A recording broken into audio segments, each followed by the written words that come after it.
11월 26일 월요일 황장수의 뉴스 브리핑 시작하겠습니다.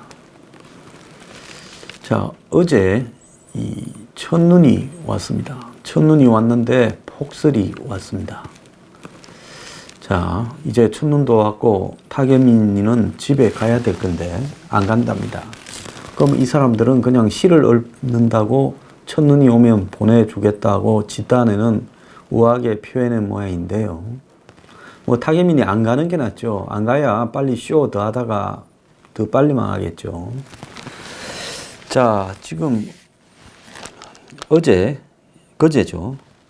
이 KT 서대문 화재로 인해 가지고 인터넷 그리고 이 무선 전화기 그러니까 모바일 폰 이런 것들이 다 다운이 됐습니다. 뭐 서울 전역은 아니지만 서울의 5개 구청에 해당되는 구역에 이런 부분이 다운이 되고요. 자영업자들이 카드를 긁지를 못하는 일까지 벌어졌는데 이것도 가만히 생각해 보면 이석기 통진당 사건으로 깜빵에 가 있는 얼마 전에 뭐 불교 인권상인가도 받았죠. 그런데 이석기가 가만히 보면 선각자 같아요. 통진당의 혐의 사실 중에서 KT 해와 전화국을 습격을 하자 이렇게 된 말도 있었다는데 이 해와 전화국이 결국은 해외로 연결되는 인터넷망 관문이었다는 겁니다. 자, 그래서 그게 만약에 다운이 됐다면 대한민국이 전역이 외부와 차단되는 일이 벌어질 수 있지 않겠느냐. 자, 우리는 전화국 하나에 불이 났는데 이렇게 심한 일이 벌어질 줄 이제서 알았는데 이석기는 그때도 알고 있었습니다. 하여튼 대단한 진짜 수계다운 사람입니다. 그리고 요 근래 저한테 대한 어떤 협박이 도를 좀 넘었다고 보는데요. 이런 도를 넘은 협박에 대해서 제가 겁을 먹을 사람 같아 보입니까? 그 협박은 좌우의 양쪽에서도 나오는 것 같아요. 그래서 그 협박 중에 저를 반드시 죽이겠다라는 댓글이 어제 달려 있었습니다. 자, 저를 반드시 죽이겠다. 그래, 죽여보십시오. 그런 부분은 이제 수사의 대상이 될 수도 있다는 걸 제가 분명히 밝힙니다. 그 다음에 김정은이 황장수에 암호를 보내고 있다. 황장수가 해설을 할 때 좌파 신문을 위주로 설명을 한다? 웃기고 자빠졌네요. 저는 조중동을 위주로 해설을 하고 가끔씩 한국경제, 매일경제를 하며 한 번씩 어쩌다가 좌파 언론에 등장한 부분을 분석하기 위해서 가끔 한겨레나 경향이나 이렇게 볼 뿐입니다. 그런데 명확한 근거 없이 김정은이 암호로 이렇게 황장수를 조정하고 황장수가 그렇게 이렇게 입각해서 뉴스 브리핑을 방송한다라고 말을 하는 부분 속에 그걸 유튜브 채널에 올렸어요. 제목을 그래 달아가지고 김정은 황장수 때리면 검색이 될 겁니다. 그러면서 지 얼굴도 드러내지 않고 목소리 자막으로 그러는 것 같은데요. 이 한계가 있습니다. 적당하게들 하기 바랍니다. 뭐라고 저한테 겁을 주든 제가 제 입장을 절대 바꿀 사람은 아닙니다. 도를 넘어서면 저도 그냥 두지 않겠다라는 것을 분명히 밝힙니다. 자, 오늘 첫 번째 뉴스로요. 유엔이 남북 철도 공동조사에 대북 제재를 처음 면제했다. 자, 이러면서 이제 이 트위터나 이런 SNS에 황장수가 뻥 쳤다고 또 이렇게 퍼뜨리고 있는 사람이 있습니다. 제가 뻥을 치다니요. 자, 이 사람이 무식한 거는 이건 방법이 없다고 생각이 듭니다. 사람이 남의 말을 들으려고 하면 처음부터 끝까지 진지하게 들어봐야지요.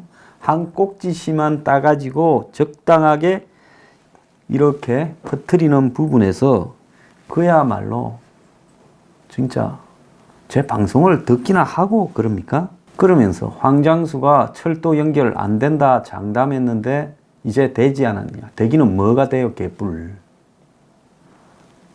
된 게 아니라 제가 정확하게 뭘 했습니까? 공동조사나 착공식까지는 미국이나 유엔이 허용해 줄 수는 있겠지만은 착공식을 넘어서서 실제로 공사에 들어가려고 하면 그 공사에 들어가는 장비나 물자, 재료 등에 대해서 미국이 그냥 두진 않을 거다. 자, 미국도 지금 북한을 다루는 방식에 있어서 내년 초에 있는 독수리 훈련이나 이런 부분을 규모를 좀 줄인다 하지 않습니까? 그럼 왜 그러겠어요? 지금 아직 북한하고 대화하는 형국을 열어놓고 있기 때문에 미국으로서는 그런 걸 열어놓은 상황에서 지금 예년처럼 정상적으로 전략 자산들을 동원해서 훈련을 하겠다 하게 되면 그야말로 어떻게 됩니까? 이제 미국이 북한하고 대화를 깨는구나라고 해석이 될 거니까 그렇게 지금 입장을 밝히는 거죠. 마찬가지로 지금 아직 북한과 판이 깨지지 않은 입장에서 미국의 입장은 북한의 철도 연결을 한국이 나서서 해주는 것은 그것은 위험하다. 왜 위험하냐? 북한에 대한 경제 제재의 목적이 어디 있습니까? 북한이 경제적인 압박을 견디다 못해 핵을, 미사일을 포기하라는 건데 북한의 철도가 현대화되어서 그 사업을 한국이 다 해주게 되면 지금 북한의 철도의 시속 키로가 1시간에 20km로 남짓이라는데 북한의 철도가 현대화되었을 경우에 그 키로수가 지금 한국처럼 8, 90km 이렇게 나가게 되면 결국은 북한의 경제를 굉장히 원활하게 돕는 일이 되겠지요. 자, 이 철도가 빨리빨리 움직이게 되면 물동량이 늘어나게 되고 그렇게 되면 북한의 전체의 경제 부분이 활성화되는 부분이 될 겁니다. 자, 돈이 없어서 철도를 현대화하는 게 아니라 있는 돈을 전부 다 자신들의 일가의 호의호식 사치에 쓰고 그리고 또 일부는 미사일과 핵을 개발하는 데 쓰기 때문에 인민들이 고통을 겪고 있는 철도나 도로망 이런 부분에는 아예 관심이 없었고 오히려 일제시대 때 깔아놓은 수준보다도 더 인프라가 낙후됐다라는 겁니다. 차라리 일제시대 때 북한에 깔아놓은 수준 정도로 지금까지 유지된다면 현재 북한보다는 훨씬 나을 거라고 봅니다. 이거는 기본적으로 국가가 국민들에게 또 국가가 해야 될 이 SOC 인프라 사업 등을 북한이 방기한 부분입니다.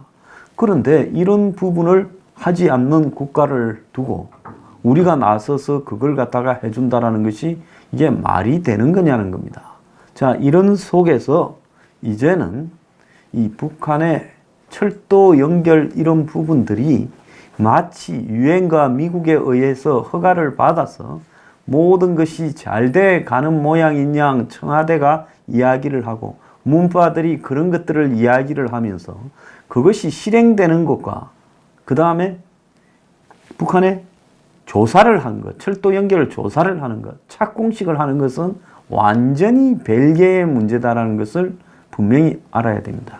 근데 지난 주말에 이 정권은 미국과 유엔 안보리가 철도 공동조사를 제재에서 면제했다면서 예외 조치를 했다 하면서 공동조사 착공식 등을 거치며 이 북한의 철도가 신속하게 마치 연결되는 것처럼 진행이 되어서 지금 아주 그냥 교착 상태에 빠지거나 오히려 뒤로 가고 있는 이 북한의 비핵화가 다시 기회가 생길 것처럼 쇼를 하고 있습니다.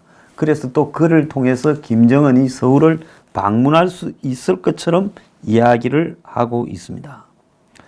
자, 북한 철도에 대한 공동조사와 관련해서 대북 제재 면제를 유엔 안보리가 결정하고 미국도 이 부분을 동의해 준 부분, 그래서 그것이 독자 제재의 예외가 된 부분은 제가 아까도 이야기했지만은 분명히 이야기하면 북한의 철도 연결을 미국이나 유엔이 현 시점에서 찬성하는 것이 아니라 조사하고 착공식 정도는 우리가 예외로 인정을 해 주겠다. 그렇지만은 공사하는 것은 별개의 문제고, 공사를 한다고 물자나 한마디로 시설 그리고 재료 등이 거기에 들어갈 때는 절대 용납하지 않겠다라는 부분이 분명히 담겨 있는 겁니다. 자, 이런 상황에서 청와대 임종석이 지금 남북 정상회담 무슨 점검위원장, 참 웃기고 자빠졌습니다. 그런데 임종석이 페이스북에 남북의 합의와 인내 그리고 한미 간의 긴밀한 공조로 이루어낸 소중한 결실이다. 비핵화와 함께 철도 연결에 속도를 낸다면 2022년에 경의선을 타고 신의주까지 가서 단둥에서 갈아타고 중국 베이징으로 동계올림픽 응원을 갈 수 있을 거다. 이렇게 적었습니다. 그럼 임종석이가 와 2022년이라 했냐? 문재인의 임기가 2022년 4월까지 아닙니까? 그러니까 2022년 2월에 동계올림픽이 열린다면 결국은 문재인 임기 내에 철도를 완결 지어서 그래서 중국까지 가겠다라고 이야기를 하고 있습니다. 아니, 중국까지 인천공항에 나가서 비행기 타면 1시간 반만 하면 베이징에 도착하는데 왜 철도를 타고 북한 거쳐서 중국까지 가야 됩니까? 이 철도 연결해서 뭐 하려고 제가 한번 묻고 싶어요. 지금 물동량이 무슨 유류 이런 거, 가스 이런 거 외에 철도로 나르는 게 뭐가 있습니까? 지금 전 세계의 물동량이 철도로 날라가지고 여기서 유럽까지 나르고 그런 게 있습니까? 그렇게 비효율적인 운송수단을 누가 쓰고 있습니까? 자, 그런데 정부는 이번 주 후반부터 경의선부터 조사를 시작해 동해선까지 보름 내에 마친다. 그러면 이제 한 12월 10일 정도에 다 끝나고 끝나는 대로 착공식을 가지는데 착공식이 개성 인근이 유력할 걸로 알려지고 있고, 그 다음에 청와대 안팎에서는 김정은이 서울 답방가는 별개로 착공식에 남북 정상이 참여한다는 겁니다. 그러니까 이자들도 김정은이가 서울에 못 온다라는 것은 알고 있어요. 그래서 김정은이가 당분간 서울에 오지 못하는 것을 실제로 이 철도 연결을 착공식으로 때우려고 하는 것이다. 저는 그렇게 보고 있습니다. 그런데 지금 또 다른 기사에 보면 미국하고 북한하고가 뭐가 돼 가는 것처럼 바람을 잡았는데 어떻게 되는가 하면 11월 마지막 주로 추진되던 미북 고위급 회담이 다음 달로 넘어갈 가능성이 커졌다. 원래 11월 27일, 28일 양일간 뉴욕 등에서 하려고 지금 계획을 하고 있었지요. 그런데 북한은 이런 고위급 회담을 요구한 미국에 지금까지 답을 안 주고 있다는 겁니다. 북한이 제재 완화를 거부하는 미국의 회담 조건으로 뭔가를 요청하고 있다기보다는 아예 답을 안 하고 있다는 겁니다. 그래서 미국은 북한이 순전히 일정 문제로 회담을 연기한다고 그랬잖아요. 원래 언제 열리게 돼 있었어요? 원래 11월 초에 하기로 했다가 연기되지 않았습니까? 그래서 북한이 미국 시간으로 주말에 답을 준다 하더라도 26일, 28일 사이에 그때밖에 일정이 없다는 거예요. 또 폼페이오가 외국 간다 그러잖아요. 자, 그런데 그때 회담을 하기는 틀렸다는 겁니다. 그 이후에는 폼페이오가 이 아르헨티나에서 열리는 G20 회의에 트럼프와 함께 가고 결국은 12월 초까지 늘어지게 되는데 그때도 지금에서는 전망을 할 수 없다는 겁니다. 결국은 고위급 회담이 연기되면서 1월 초로 예정됐던, 그냥 말로만 예정됐다고 하던 미북 정상회담도 연기될 가능성이 높아졌고, 이 폼페이오나 미국의 국무부의 이 실무자들은 성과 없는 미북 정상회담은 하지 않는다라는 방침이 확고해서 북한으로서는 지금 회담 전략을 이렇게 시간을 끌어가면서 재조정하고 있다. 이렇게 지금 비춰지고 있습니다.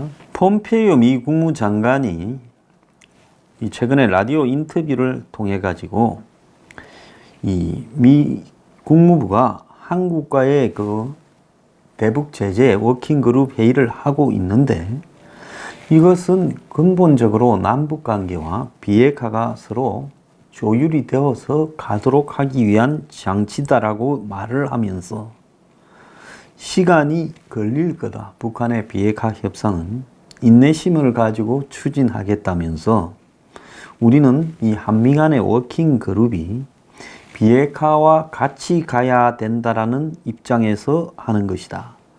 그래서 이 한국과의 워킹 그룹이 남북 관계와 비핵화 두 가지를 정확하게 같이 통제를 하기 위한 부분이다.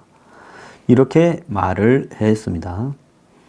자, 그러면서 김정은이 첨단 전술 무기를 시찰하는 등 최근에 좀 강경해지고 있는 부분에 대해 우리는 그들이 말하는 것이 무엇인지 알지만은 말을 하지 않겠다라고 이야기를 했고, 자, 트럼프와 김정은은 이 회담을 통해 풀기로 했는데 시간이 많이 걸릴 일이 지금 진행되고 있다. 이렇게 말을 했습니다.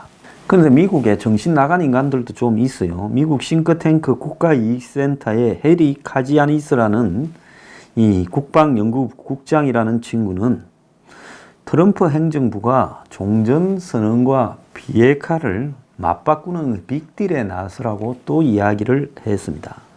자, 이 사람은 더 힐이라는 잡지에 기고한 글에 2019년은 북한의 해가 되어가고 있다. 그는 그래서 트럼프 행정부가 앞으로 몇 주 동안 무엇을 하느냐에 따라 북한이 핵전쟁 위협으로 가게 될지 긴장 완화로 가게 될지 이 갈림길이다 하면서 북한이 지금 여러 차례 이야기한 비핵화의 극적인 제스처와 한국 정쟁 종전선언을 맞바꿀 것을 트럼프한테 제안했습니다. 자, 그런데 여기서 제가 하고 싶은 이야기는 미국의 이 한국 정권이나 북한의 입장을 대변하는 끈화풀들이 좀 있습니다. 미국의 싱크탱크나 이런 데도요. 이 끈화풀들은 왜 이런 발언을 가끔씩 하느냐? 그거는 어떤 행태로든 작업이 되어 있다는 겁니다. 솔직히 미국의 싱크탱크라는 것은 기본적인 운영 구조가 외부의 기부, 용역에 의해서 굴러가게 되어 있습니다. 그렇기 때문에 이런 데 몇몇 작업하기 쉬운 사람들을 꼬드겨서 작업을 해서 김정은의 입장을 들어주라고 이 공작을 하는 일들이 비일비재하게 벌어지고 있을 거라고 생각을 합니다. 자, 이 사람이 또 하는 이야기를 보면 트럼프는 트위터를 통해 그러한 합의를 수용할 거라고 발표할 수도 있다. 이를 통해 북한의 진정한 의도를 시험하는 가운데 이 평화에 대해 트럼프가 진지하다는 것을 보여줄 수 있다면서 유연한 전략적 사고가 필요하다. 한반도에 항구적인 평화가 지속할 수 없는 이유가 없다. 이러면서 김정은이 올해 들어 대화 모드로 돌아선 이후에 세 번의 남북 정상회담과 사상 초유의 미북 회담을 한 걸 예를 들어서 하룻밤 사이에 최하층민에서 팝스타 수준으로 부상했고, 그 다음에 그림자에서 벗어나 북한이라는 국가와 자신 개인에 대한 이미지를 바꾸려고 한다. 2019년은 김정은에게 훨씬 더 좋은 해가 될 것이다. 북한이 핵미사일 시험을 중단한다면 미국이 강요하는 최대 압박에서도 벗어날 수 있을 거다. 자, 국제사회가 이 핵무기를 보유한 북한을 점점 더 받아들이고 있다. 이딴 소리를 하고 있습니다. 이게 핵심이에요. 자, 북한의 핵 인정해주고 그야말로 종전선언과 말로만 비핵화를 바꾸자. 자기가 한 말에 앞뒤가 다르잖아요. 비핵화와 종전선언을 바꾸자라고 이야기를 하면서 실제로 북한에 대해서 주변 국가들이 핵무기를 보유하는 것을 점점 더 수긍하고 있다. 자, 그러면서 미국의 선 비핵화 입장에 대해서는 제재 완화 이전에 완전한 핵 폐기를 요구하는 트럼프의 강경한 입장은 김정은을 중국, 러시아에 더 가깝게 만들 뿐이다. 김정은이가 뭘 하든 중국, 러시아에 가깝지 미국한테 가깝겠어요? 이 완전히 나쁜 놈입니다. 이런 놈은 어디서 얼마를 받아 처먹었는가 좀 조사를 해봐야 돼요. 그래서 한국은 수십 년 된 한미 동맹관계 유지 혹은 남북관계 구축기의 상실을 놓고 선택해야만 하는 최악의 상황에 빠질 것이다. 자, 그러면서 이 마지막 말도 한번 보세요. 수십 년 된 한미 동맹관계를 유지해야 되냐? 남북관계를 그러면 상실하게 해야 되냐? 한미 동맹을 유지하면 남북관계 구축이 상실되게 되는 최악의 상황이다. 아니, 우리가 남북관계 구축 안 하고도 잘 살았는데 70년 동안 뭔 너무 최악의 상황에 빠진다는 이야기입니까? 그러니까 이런 자들의 글을 소개하는 것이 연합뉴스입니다. 이거는 외신 중에 위클리 워스트 뉴스다. 이렇게 봐야 되는 겁니다. 자, 그리고요. 지금 여당이 주도해서 100여 명 이상 되는 기업인을 연내 방북시키겠다 했는데, 최근에 이와 관련해서 도와줘야 될 정경련 등이 아직 기업인을 모으지도 않고 있다고 하고, 민주당은 방북 가능성을 타진하고 있지만 시기가 조정될 것이다. 원래는 12월 초 정도에 가기로 했는데 이제는 12월 중이라고 이렇게 물러났고, 통일부의 조명규는 민주당의 이 동북아 평화특위측에 방북에 반대하는 건 아니지만 시기 조절을 해야 될 것 같아 이렇게 이야기를 했고, 대북 제재에 대해서 미국이 더 강경해지는 상황에서 이런 부분이 미국을 자극할 수 있다고 우려를 표명한 겁니다. 자, 정경련 측은 날짜도 안 정해졌는데 어떻게 기업인을 모으느냐라는 입장이고, 회원사에 공문은 보냈지만은 방북 희망 접수는 하지 않고 있다.